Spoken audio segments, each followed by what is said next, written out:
Game on, everybody! Division 7, ladies and gentlemen. Off we go.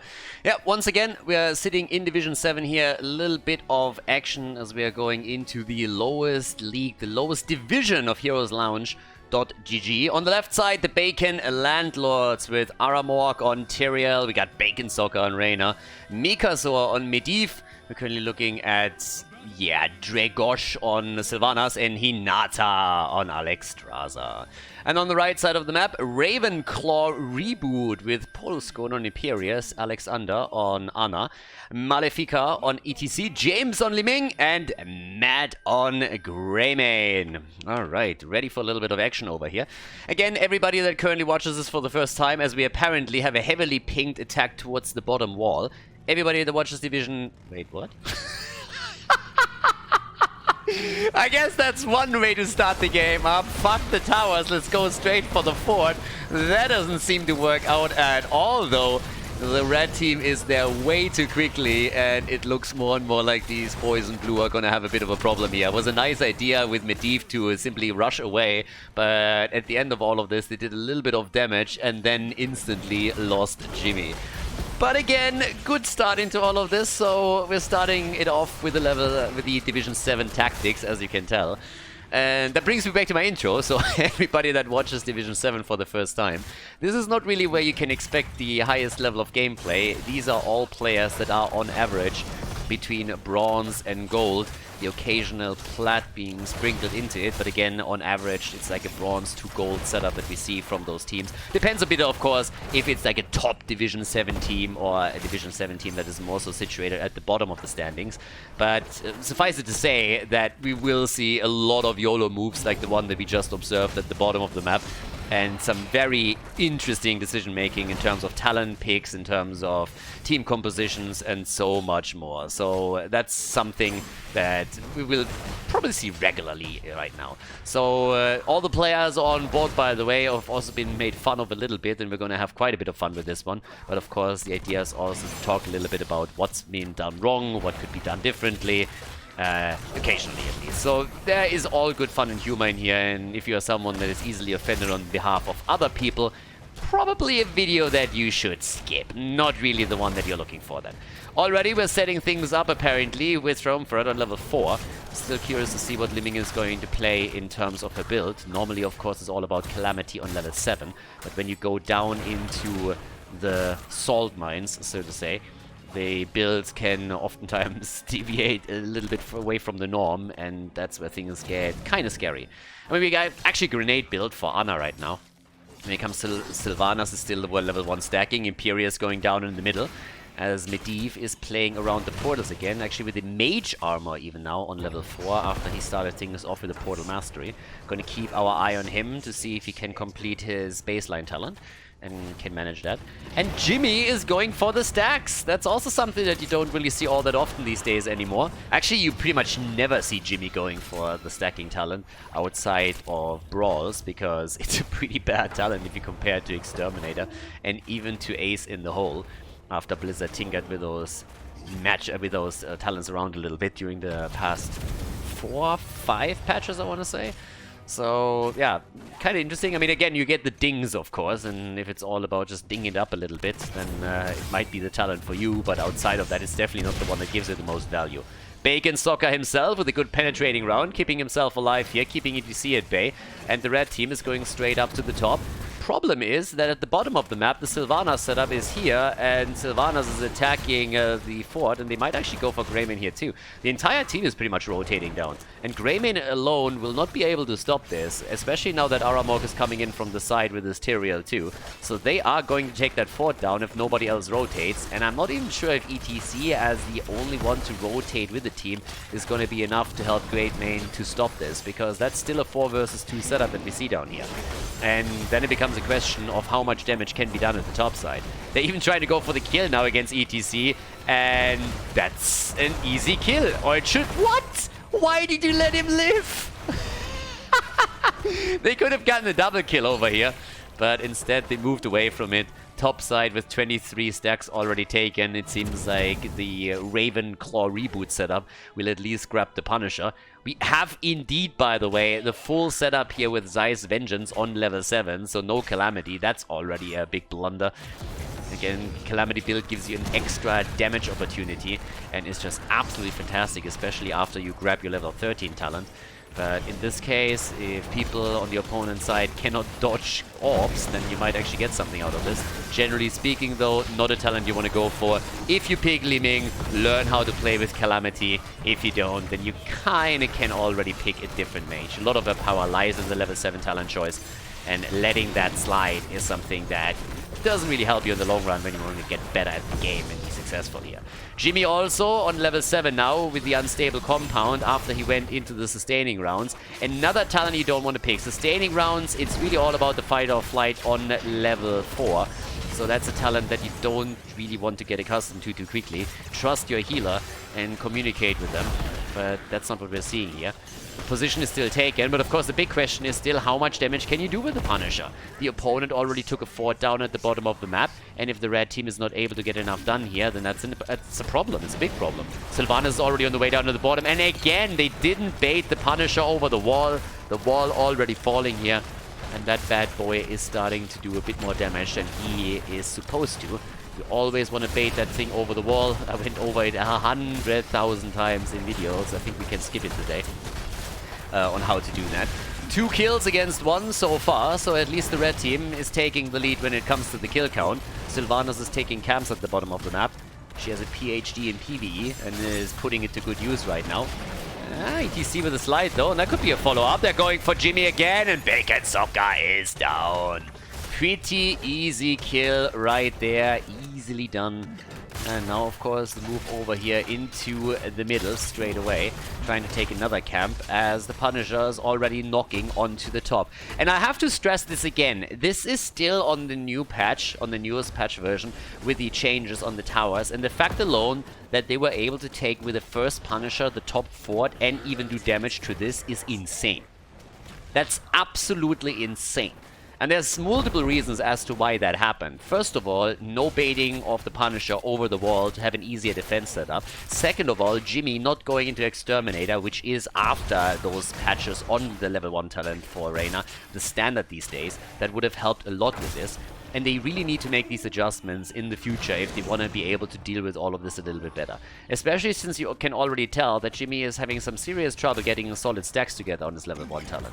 So Bacon Stalker is not going to get any decent value out of his level 1 talent choice, and would have been way better off picking Exterminator or Ace in the Hole as well if he really wanted to. But Exterminator has of course become the standard after patch after patch after patch. For now, Disintegrate as the level 10 talent choice here. That's also a little bit weird. Normally you only take that against an you only take that against an Anubarak. Outside of that, again, if you want to get better at Li Ming, make sure that you pick Calamity and also make sure that you go for the Wave of Force on level 10, unless you have an ETC against you where you want to interrupt the mosh pit, and try to play around those talents. Those are the most important talents on Li Ming, the most impactful too, once that you master them. And that's where really Li Ming's strength lies in combination with the reset mechanics. If you let all of those go, there are plenty of other mages that might be better suited for you. Talking about stacks a little bit as well, we have 39 now for Medivh, so one more and he's going to be done with his quest in the baseline. That would actually be nice for him. Should be able to get that now. Sanctification is already on the ground. Quest still not completed because the ley line screwed it up a little bit, but he saves all of that. Here comes the quest completion finally. Time to feed baby. Apparently not for him though, because ETC is the one to fall. That's the second kill now for the Bacon Landlords. And they are starting to get more damage done at the bottom of the map now too, as they're attempting to chase them down. So far, so good. 47 stacks for Sylvanas on her level 1. Damage output, just to give you guys a bit of an idea of what's happening over here. We have 3 deaths actually, only on Jimmy. So he's the one that gets farmed a little bit. Has still 15,000 damage. Greymane is better set up than him though. And they're going for the keep again. Here comes the big attack immediately, and Greymane is actually down. They kill Sylvanas, so that's a big no-no for the blue team because they're still on the other side of that wall. Now that Medivh is gone, that means the entire team is going to die. They just can't go anywhere. They need to open this up if they want to escape, but instead they're trying to go for counter kills. They might even get a few. Li Ming is down, but the entire team is wiped. And this idea of simply jumping over the wall and taking the keep down is backfiring heavily against them. I honestly don't know what the thought process here is oftentimes. If they still had Sanctification and Tyrael, that might have been going a little bit better. But since Sanctification was just used a few seconds earlier, they didn't have that ult on Tyrael. So once that they moved through the portal on the other side of the wall, it quickly backfired.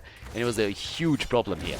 The top side has taken more damage, the wall open, we keep taking damage too. Liming going for glass cannon, oh my god. I mean, again, as I said it before, Liming with glass cannon is just such a no-no that I don't really know what to say. If you pick Liming glass cannon on 13, then it's pretty much you saying, I hope my opponent sucks. That's literally what you're saying. Because if your opponent sees that pick and they just exploit it by attacking you and focusing on you in particular, then you are going to have a really, really bad game. So in Division 7, again, the chances that your opponent is not really great is pretty high. But this is not a habit that you want to get into if you have hopes to get better in the long run in this game. So this is a bad habit to pick up. But let's see if they can make it at least work on this particular one. There's the kill against Medivh immediately as Greymane goes deep, maybe a little bit too deep. He's down, big slide, and the mosh pit from ETC. But nobody is actually here to capitalize on it with damage, and ETC is left all alone and goes down. That's a 2-for-1 kill trade in favor of the Bacon Landlords, as they also have 32 stacks now on the objective.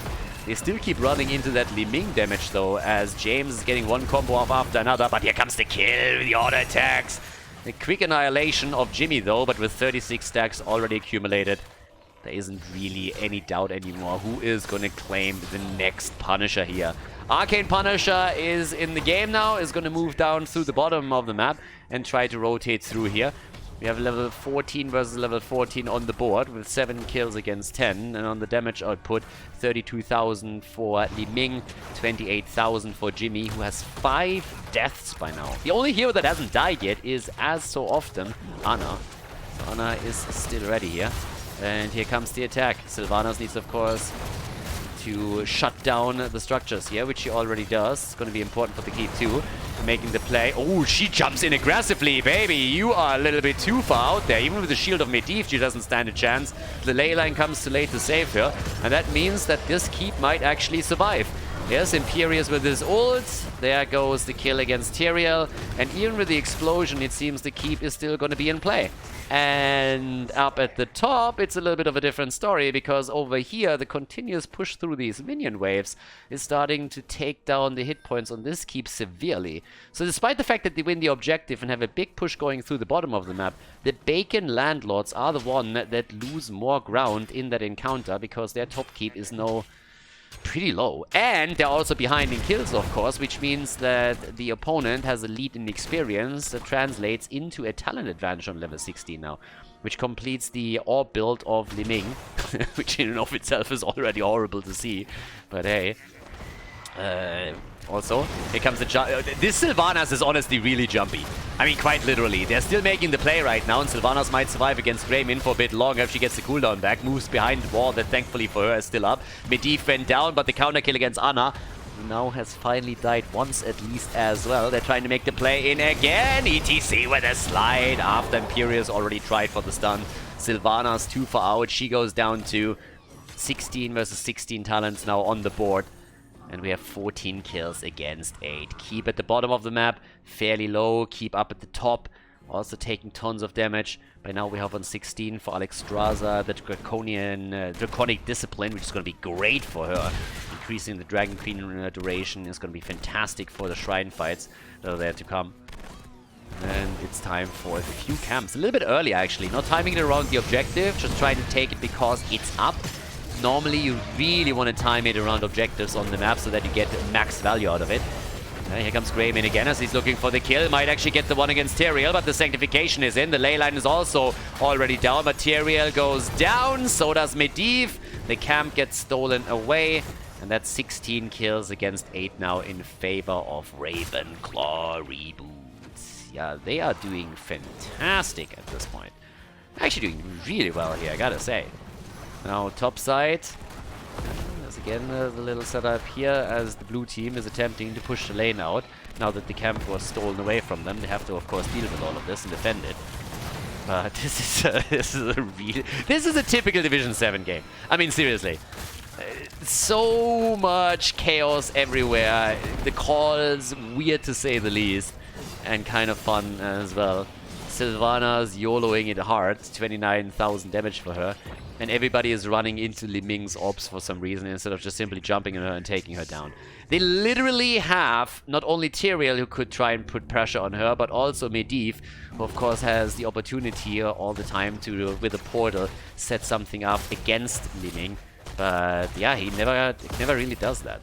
Another thing that I should probably point out here too is that the blue team has another huge problem at their hands, and that's that they are playing a single melee.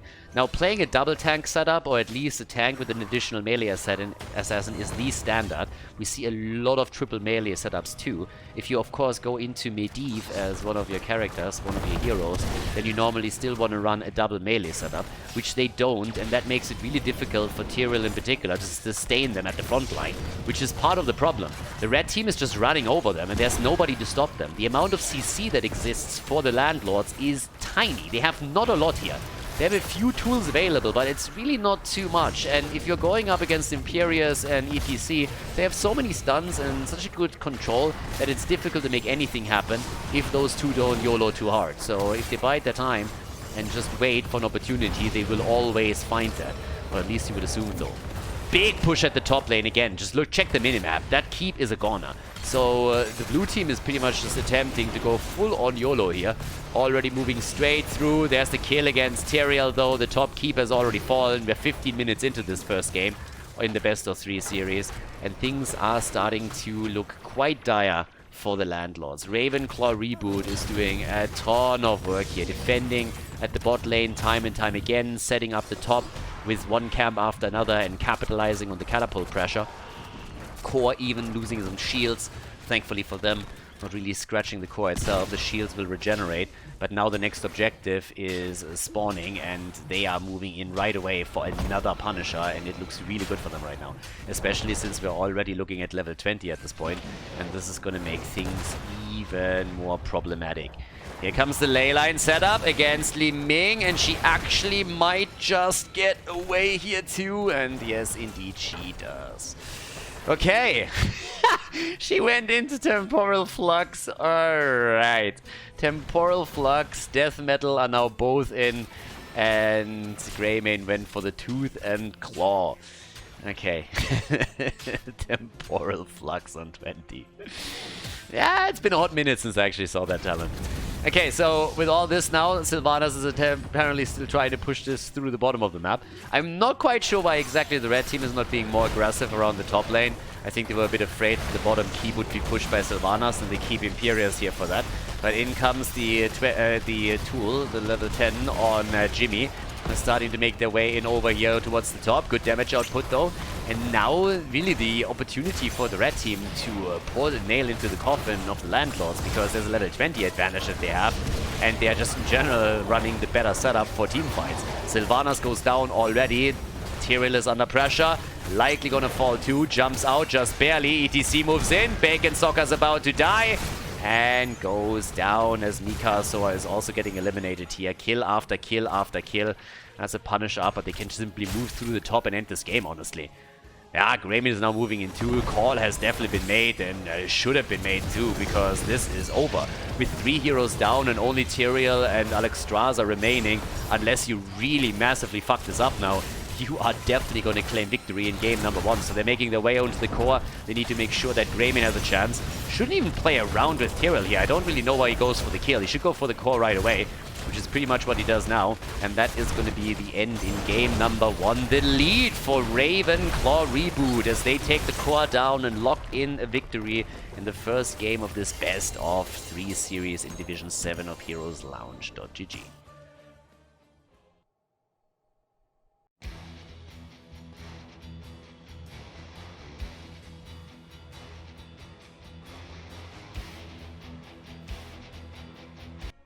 Alright, ladies, game number 2, the Landlords against Ravenclaw reboot. And we are heading straight into it. Okay, let's have a little bit of a look over to the left side. Aramork on Johanna. We got Bacon Soccer this time on Varian. I'm already terrified. Mikasor on Orphea. And Dragor on Illidan with the unending hatred. And Hinata on Anduin. On the right side of the map, though, Ravenclaw reboot after the victory on game number 1. We currently have them with Poluskun on Thrall, James on Liming again, Maddox on Reyna, Alexander on Lucio, and Malefica on ETC once more. Okay, so this is getting a little bit terrifying already. I would assume that with these heroes that we are seeing over here, by the way, noteworthy, now we have a triple melee compared to the solo single frontliner that they ran in game number 1, and I like this already much more. But I also want to highlight that, especially with Illidan, if Li Ming thinks, again, that it's a fantastic idea to go class cannon, I'm pretty sure that Illidan and Varian are going to rip her a new one very, very quickly. So this could be a prime example for why not to go into that build that she used in the last game. But obviously we're getting ahead of ourselves a little bit. Now that we're looking at the bottom of the map, we have Thrall with the Echo of Elements on level 1. Again, Trolling Thunder is an actual really good choice now these days. Ace in the hole, by the way, taken for Jimmy. So also, again, not going into the Exterminator, which I think is still the best choice right now.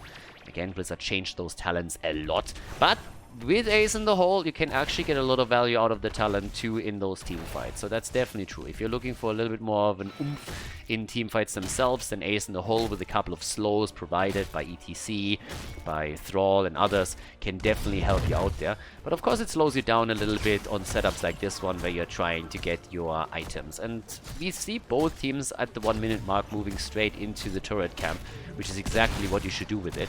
So I actually like that already. A lot of damage against Jimmy, which forces him back early on. That's something that you usually try to avoid a little bit. Damage output here in the middle of the map as they're all trying to move around already, as is. And, well, let's have a bit of a look at Illidan too, because his progress is going to be interesting on the auto attacks. The Unending Hatred. The easiest way to accomplish the Unending Hatred is play a lot of Storming games. And your hatred is going to be unending very, very quickly. But for now, with 4 stacks, once that he has the completion, he's going to get another 20 damage in quite easily. Our build continues, same stuff that we've seen from Ravenclaw reboot on the last map. So let's see if the same setup is going to come through once more. Level 4 talent hasn't been picked yet by Varian. The last 10 times that he played the hero was Smash, and it is Smash again. So Varian again jumping around and crying and screaming the entire time. And honestly, I said it before and I say it again, the main reason why Varian is actually yelling the entire time is not because he's excited about the damage output that he puts onto the board with Smash, but because he is so incredibly embarrassed of his son Anduin that, I mean, I would be crying too. I would be yelling and screaming all day long as well, because at the end of the day, as a parent, you know, you kind of feel responsible. And that's just simply where Varian comes from when he is making those sounds. So, yeah. But you can see the screams pretty quickly. And for him, it's also problematic that he's actually on the same team with Anduin right now, because it also means, you know, that he has to witness the disaster that is Anduin first person. So, yeah, it's tragic. It's really tragic. Khaldor, by the way. Hashtag right here. Why does he hate Anduin so much? I don't understand. Anyways, kill against the kill, and the extra healing beacon now for the Landlords. So, good move by them, have the extra item, and they now can try and make their play on the first objective. Of course, level 7 talents should probably drop into the hands of both of the teams at roughly the same time. Anduin is already double checking what's happening over here, seeing if he can maybe get a bit of extra damage in. Varian on position. Here comes Illidan, taking the reflexive block on level 7. He's going to excel in the late game in particular when there's more space available for him to work with. The distance to safety will increase for the opponent's team, and then he can do a lot with this. Again, if you're actually looking at getting better, by the way, and you want to play heroes like they're meant to be played, first of all, Varian doesn't really see a lot of play in the first place. There's the kill, though. Well done by Orphea. Next kill comes in as Thrall falls. But if you ever play Varian, Varian has one talent on level 4, and it's called Taunt. Everything else is a meme. You can go meme blaze, you can go in, meme blades, you can go into the meme smash, but if you want to play an actual talent in coordinated play, you go always for taunt. It's always taunt, nothing else. You combo that off with a follow-up stun or just with some burst damage and Bob's your uncle. You can literally practice that in duo Q, in triple Q, and just try and play around taunt a little bit to get these quick insta-kills. But everything but a taunt pick on level 4 kind of shows that you're either memeing, that you're just funning around a little bit, or that you don't really know how to play the hero or don't play with any coordination. So we have the same Liming build, by the way. So again, no Calamity, which is definitely a problem. But I'm quite happy that Thrall went into the Ancestral Wrath, which is definitely the right pick on level 7. And we oftentimes see other choices being made on the lower leagues. But in this case, good build for him. A very nice survivability through that, and also a bit of an additional nuke that he can use in those setups. But they lose the first Protector, and now there's going to be a rotation, very likely, towards the top to take the fountain down after the gate in the middle is destroyed. That's at least what you would expect here. Let's see how they're going to play this out. For now, yep, the wall goes down, Protector starts rotating topside. We still have experience gathered at the bottom of the map. And Illidan is done. Illidan, 530, done with the quest. Now, of course, the stacking will continue for him. He's currently sitting at an easy 40 extra damage.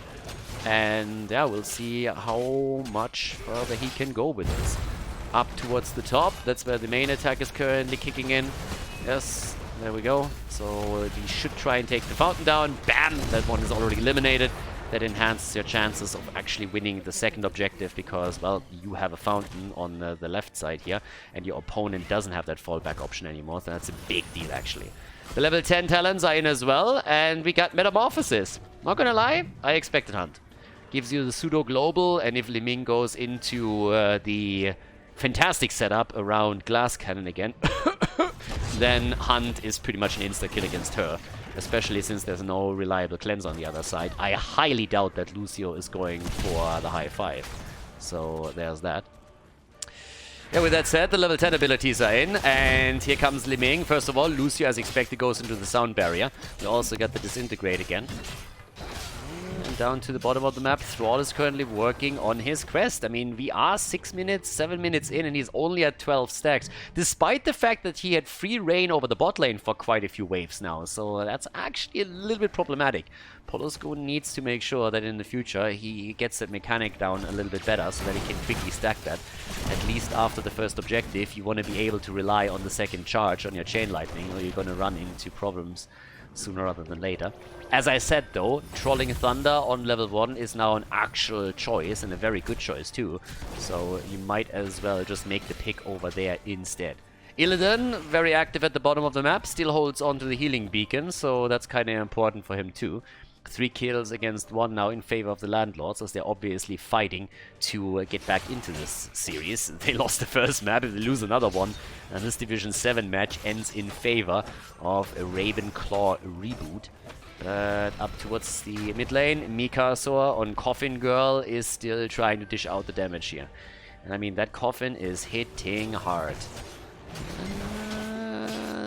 There we go. Thrall gets away. But this is what I talked about. The distance to safety is not... Oh, he might actually still fall. He just barely escapes. But now just imagine... No, there's the kill. Nicely done. Good follow-up from Afia, getting the kill here, even using the ult. But as I said previously, just imagine there not being a fort right now, no wall. Illidan could chase them 6 days to Sunday. They still follow up with the second kill as ETC gets annihilated. But you get where I'm coming from here. If Illidan has more space to work with, then it becomes incredibly dangerous, because the opponent will have to commit to a fight no matter where they are. Running away from him is oftentimes impossible. And with level 13 talents now in their hands, the lead definitely goes to their Landlords right now. They're doing very, very well here. And it's a great setup also for the second objective, of course. Not only do you have the advantage on the lane since you took the opponent's fountain down, but in addition to that, you also have a position where you have a talent advantage over your opponent. Not even to speak of the stats advantage that comes through the level lead.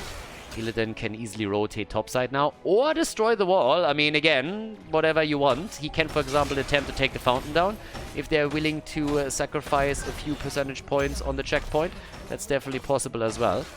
And he is gonna get at least that tower over here without any problem whatsoever. Needs to be careful of the keep though. which is exactly what he does. But top side, there's a 4 versus 5. Jimmy in trouble. And he's down. That's not the only one. Jump, jump, jump, jump, jump. That's a 5 versus 4, by the way, that we just saw there. And they traded 4-0. I mean, granted, Ophir nearly died, but they just obliterated 4 heroes on the opponent's team. There was no mosh pit, no sound barrier. There was nothing used on the other side. And Illidan, in the meantime, is sitting bot side and just saying, this lane belongs to me, baby. So, big value out of Ophir with her ult when she came in to seal the deal there. And now the bot lane is also completely under the control of the Landlords, which means that for the next objective, it is also going to be dicey. He's a little bit deep, but again, the keep 4, so he's trying to play around that. Probably has to use the Metamorphosis to jump away from it.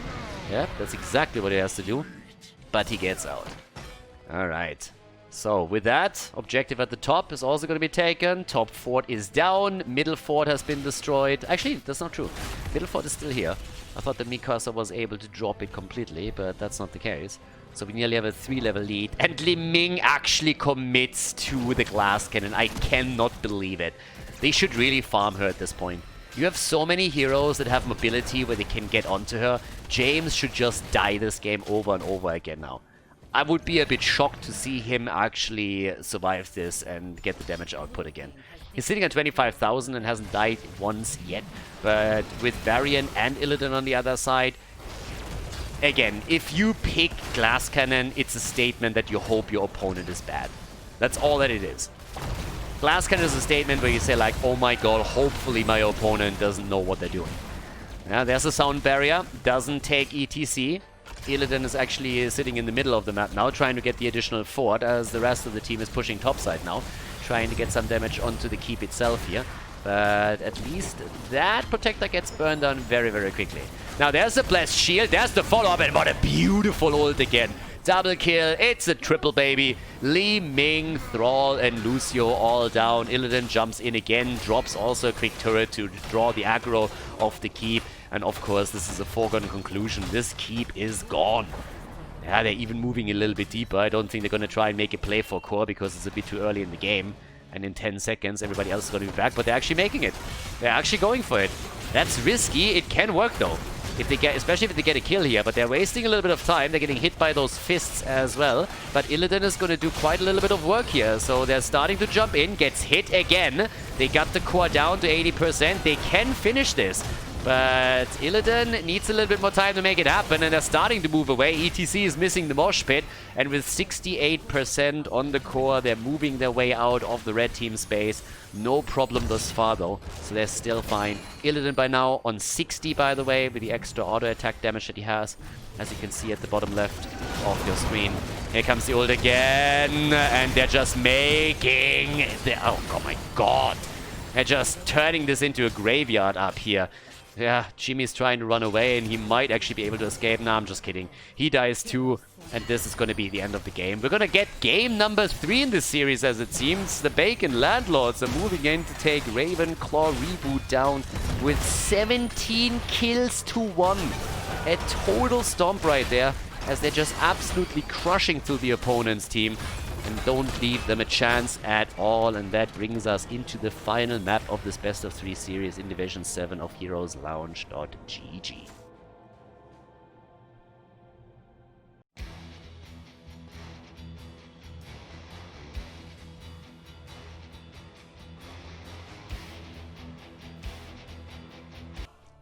Game on, everybody! The 1-1 situation here in game number 3. It is time to rock and roll, ladies and gentlemen. On the left side, the Landlords with Aramork on Johanna. We currently got Bacon Soccer on Varian, Mikasa on Orphea. We have Draco on Murky, and Natakun is currently playing Malfurion.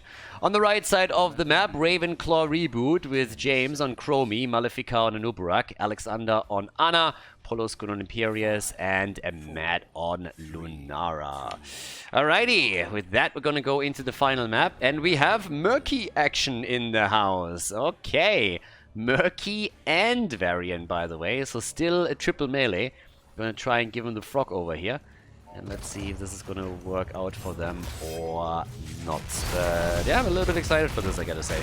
So already the jump down here, trying to get a bit of a kill in against Bacon Soccer as it seems, but they can't lock him down completely, and therefore they're starting to walk away without having a kill in the first place. We have on Chromie's level 1 also a bit of an adjustment here with the Time Walker's Pursuit as the level 1 talent right here. Middle of the map, still the main fight. Aramork is low, gets attacked, needs to be careful, but is able to walk away without any big problems at this point. Lulnara completely dominating the bottom of the map right now. Nobody really opposing her, but the team comes in to soak up the experience, which is of course exactly what they need to do here. And off we go. Up towards the top. That's where we currently have our Imperius pretty much alone, so it's going to be a rotation between the two offlaners, Imperius and Murky, between the lanes in an attempt to set this up for the rest of the team. Yeah, so far so good. And let's see what they can actually pull off with that, because the rest of the team is already moving into those pumpkin camps, and it seems like we might even see a rotation from Imperius into it, if they try to be aggressive around it or not. But yeah, let's see. Okay, so for now, nothing too much over here. Down at the bottom, on the other hand, this could be where things are gonna become a little bit more dangerous. Yeah, because at this point, there's the chance that we're gonna have our first team fight unfolding right in front of us. Level 1 talent on Varian already making me a little bit worried here, but I don't really expect that we're gonna see a taunt from him at any point anyways. Not really Bacon Soccer style, and we casted enough matches of the Bacon Landlords right now to know that there's very unlikely going to be a normal build for them, and here it is. We're going to go full meme blades in game number 3 now. So after we had the smash build in the second game, now it's all about the memes apparently. And we got the Murky setup here too, with the Tougher Fish on level 4. Okay, so no slime build for Murky, which is the more traditional setup that we're seeing now if players like Swampgrotta on the high level play Murky.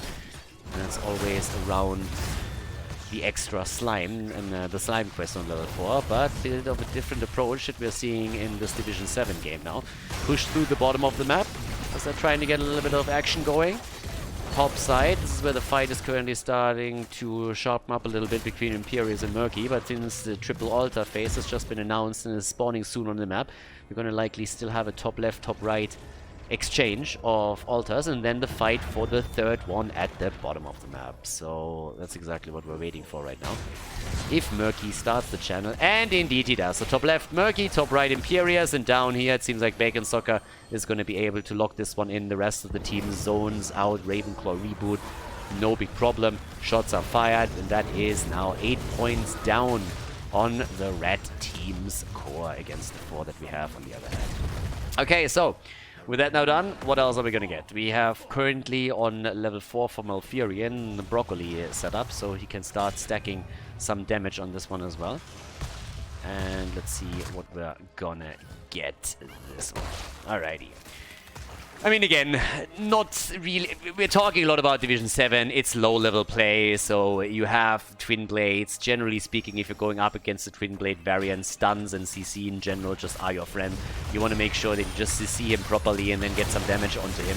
Lunara already does a lot here. If they get a good setup with, let's say, Imperius and then also Luberak, some follow-up with the burst damage, they should easily be able to control him.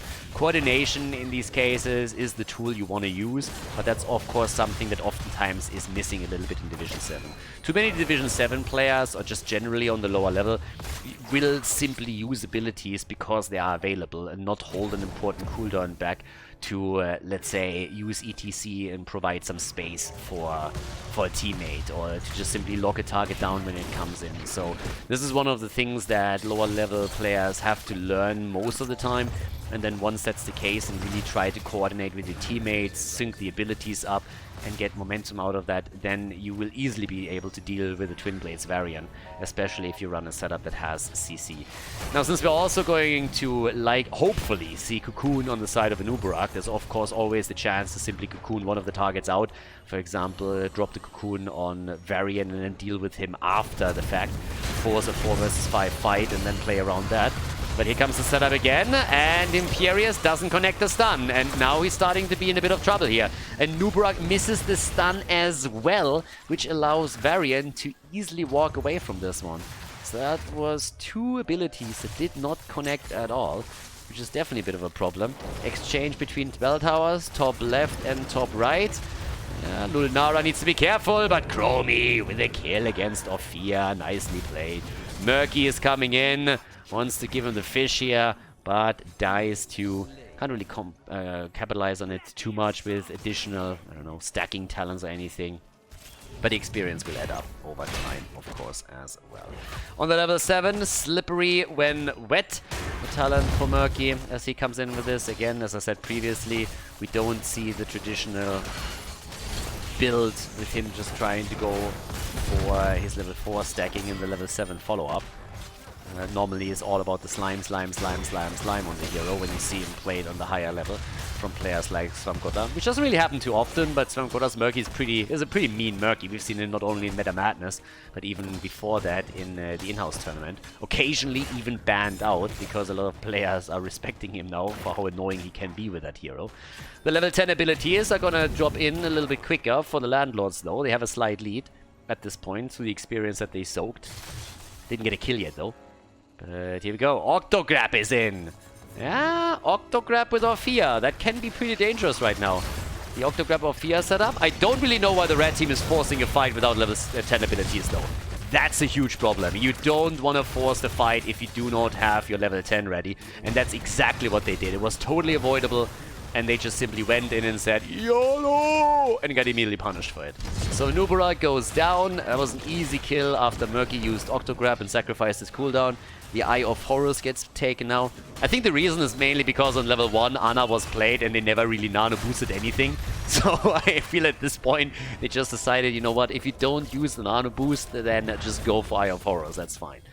Yeah, Murky gets obliterated, but of course with the double altar now up, it seems like this could be an easy double channel for Ravenclaw reboot. They get a Nubarak back though, so there's a chance that they make that play. Johanna is down, but up here Imperius is also getting attacked, and is he gonna fall? Ooh, yeah, he's gonna die now, isn't he? That was a really good ult for Mika, so completely zoning him out. The first channel at the bottom has already happened. Lunara was able to get it through. That's another 4 shots fired against the Landlords. Here comes the attack again. The immediate move against Mikasa, and here's exactly the play that we talked about. Trying to lock Varian down. The stun comes in a bit too late, but they might still get the kill against Bacon Soccer. Good damage. He attempts to turn it around. The stun connects though. Yeah, it's a 4 versus 4 at this point.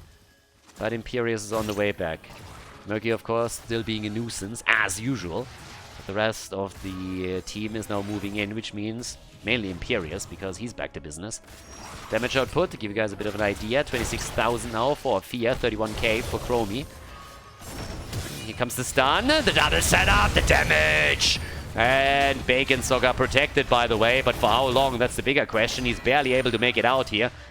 And gets chased away as we have another channel attempt interrupted by Mikasa, who is currently just rocking it on Orphea. The question is for how long though, because even with the Shadow Waltz, he's unlikely to escape all of the damage that we're seeing from Lulnara. Time loop is in, the temporal loop is not able to take him down though, and a Nubarak dies in the back. Oh, that is a bit of a lost opportunity here. They could have taken a huge lead, but at least they were able to get the channel through. So that's 24 points on the core of the blue team against the 28 that we see for Ravenclaw reboot. But the red team is likely going to lose more heroes now. They're getting chased hard. Imperius committing to the ult. Ana about to go down. Murky gives her the fish, and Varian comes in for the final hit. Imperius walking away from it. 5 kills against 5 now. And a slight advantage for Ravenclaw reboot on core points, but of course there is also the discrepancy in levels and talents.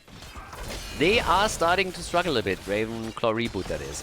Coordination is missing a bit. You want to stack that CC, you want to start with that Nubarak and then stack the CC around it.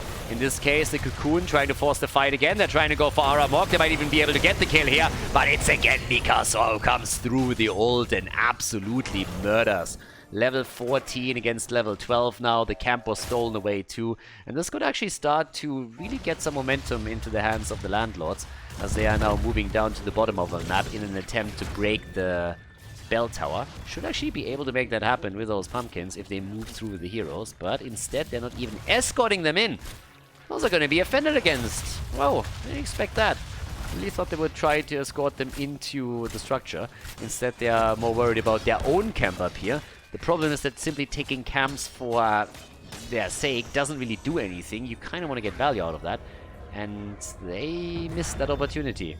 Topside though, Murky is trying to get the kill in. They're trying to bait him a little bit and they get a kill against the little frog. But of course, what can you do with that? Most of the time, not too much. James with the interrupt. Iophoros has been committed to as well. A little bit more damage thanks to Chromie and her range poke. Murky still sitting topside, and with the Fishy deal is attempting to go for the camp. Down here on the other hand, it's still the altar that's being fought over. A 1.5 level lead for the Landlords brings them into a really good position for all of this, as the ult, this time of Fear, doesn't get a lot out of it, but they're making the play for Nubarak, and the bug is down.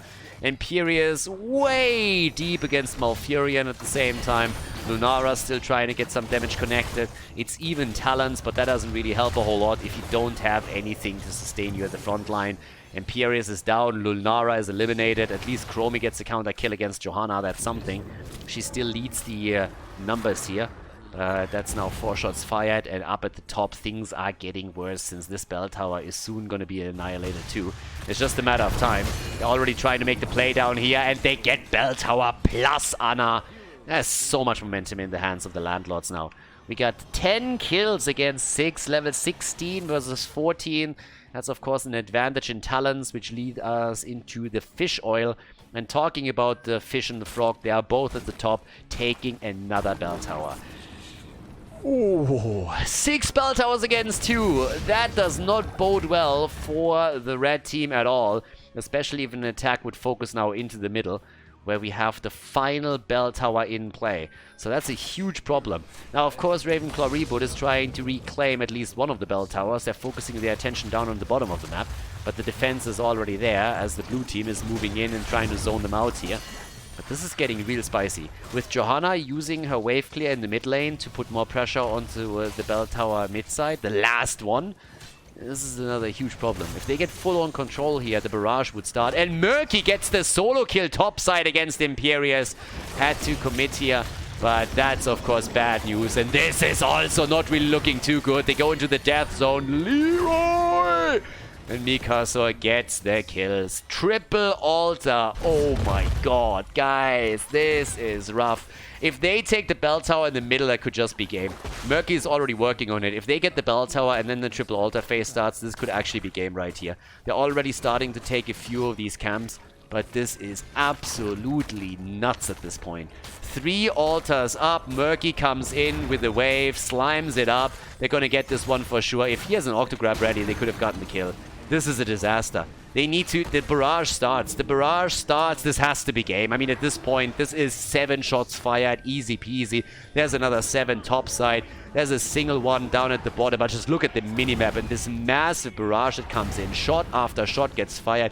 Even a couple of pumpkins made it through. They're going for the channel now as well. It's a 3-level lead. And this, ladies and gentlemen, is lights out as the Landlords secure the victory against Ravenclaw Reboot in game number 3 of the series here in Division 7 of HeroesLounge.gg.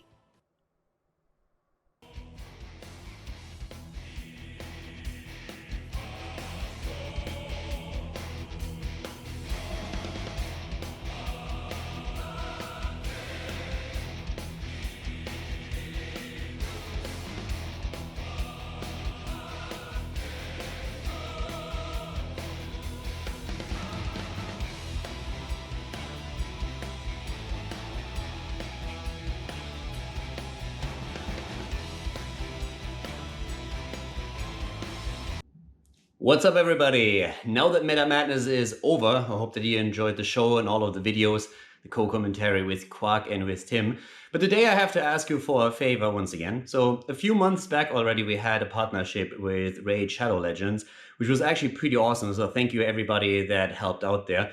And now we actually have a new one also with Plarium. They have a new game, Vikings War of Clans. And it's pretty much the exact same deal. If you check the YouTube description, you're going to find a link where you can download the game. And if you play through the tutorial, which is like 5 minutes long, I think, so a little bit more than last time, then it would actually support me directly, which would be absolutely amazing. So if you guys can take the time out of your schedule to maybe just do that while watching one of the daily videos, that would be absolutely fantastic. It would help me personally quite a bit. And again, it's absolutely free for all of you. So it would really help a lot. So if you could do that, that would be awesome.